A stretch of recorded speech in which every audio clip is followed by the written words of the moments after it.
సింగరేణిలో political heat తారాస్థాయికి చేరింది. త్వరలోనే గుర్తింపు సంఘం ఎన్నికలుండటంతో పార్టీలన్నీ సింగరేణి బాట పట్టాయి.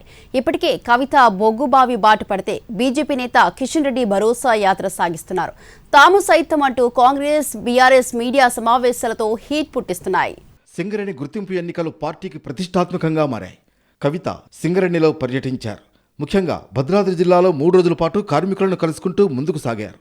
లేటెస్టుగా కేంద్ర మంత్రి కిషన్ రెడ్డి 1400 కిలోమీటర్ల భరోసా యాత్రకు శ్రీకారం చుట్టారు. సింగరేణి ఏరియాలో ఉన్న తాడిచెర్ల 2 బొగ్గుగని లీజును కేటాయించింది కేంద్ర ప్రభుత్వం. ఈ అంశాన్ని ముందు పెట్టి సింగరేణి ఏరియాలో పట్టు కోసం బీజేపీ ప్రయత్నిస్తోంది. కేంద్ర మంత్రి కిషన్ రెడ్డి, బీజేపీ రాష్ట్ర అధ్యక్షుడు రామచంద్రరావు భరోసా యాత్ర పేరుతో సింగరేణి ఏరియాలో పర్యటనలు ప్రారంభించారు. భద్రాద్రి జిల్లాలోని కొత్తగూడెం, మణుగూరు ఏరియాలో కిషన్ రెడ్డి, రామచంద్రరావు పర్యటించారు. సింగరేణి తెలంగాణలో చాలా కీలకమైన ప్రాంతం. 6 జిల్లాల్లోని 5 లక్షల మంది ఓటర్లతో సింగరేణి ముడిపడి ఉంది. 15 ఎమ్మెల్యే స్థానాల్లో ప్రభావం చూపనుంది. ఇక్కడి ట్రేడ్ యూనియన్లో పట్టు సాధిస్తే సాధారణ ఎన్నికల్లో పట్టు నిలుస్తుంది. 42,000 మంది రెగ్యులర్, 30,000 మంది కాంట్రాక్ట్ కార్మికులు ఉన్న సింగరేణిలో ట్రేడ్ యూనియన్ ప్రభావం ఉంటుంది. కేంద్ర మంత్రి కిషన్ రెడ్డి చొరవతో తాడిచెర్ల 2 లీజు సింగరేణికి రావడంతో దాన్ని సద్వినియోగం చేసుకునేందుకు బీజేపీ నేతలు వ్యూహం పన్నుతున్నారు. తమ కృషి వల్లనే తాడిచెర్ల సింగరేణికి దక్కిందన్న కిషన్ రెడ్డి ట్రేడ్ యూనియన్ బీఎంఎస్ విజ్ఞప్తి మేరకే తాడిచెర్లను సింగరేణికిచ్చామని తెలిపారు.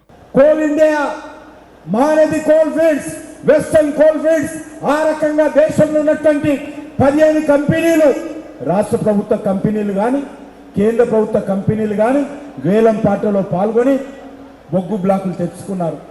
మరోవైపు కాంగ్రెస్ బీఆర్ఎస్ తమ వంతు ప్రయత్నాలు ప్రారంభించాయి. తమ పోరాటం వల్లే తాడిచెర్ల 2 లీజు కేటాయింపు జరిగిందన్నారు డిప్యూటీ సీఎం భట్టి విక్రమార్క. సింగరేణి నష్టాలకు బీఆర్ఎస్ పాలనే కారణమన్న కిషన్ రెడ్డి వ్యాఖ్యలపై బీఆర్ఎస్ నేతలు మండిపడుతున్నారు. సింగరేణిలో ప్రైవేటు పరం అనే విధానాన్ని తీసుకొచ్చింది బీజేపీ అని ఆరోపించారు.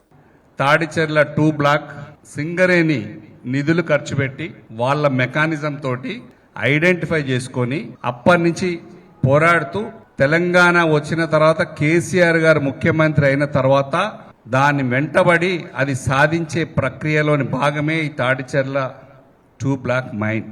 దాన్ని మేము ఇవాళ ఇచ్చాము అని గొప్పగా చెప్పుకుంటున్న మీరు తెలంగాణ రాష్ట్రంలో ఉన్న భూభాగంలో ఉన్న మైన్ తెలంగాణ హక్కు, సింగరేణిది హక్కు. అది సింగరేణి భూములు సింగరేణికి ఇవ్వడానికి మీకేమి ఇబ్బంది? మొత్తం మీద సింగరేణిలో గుర్తింపు సంఘం ఎన్నికల్లో పట్టు కోసం రాజకీయ పార్టీలు వివిధ రకాల పేర్లతో యాత్రలు చేస్తున్నాయి.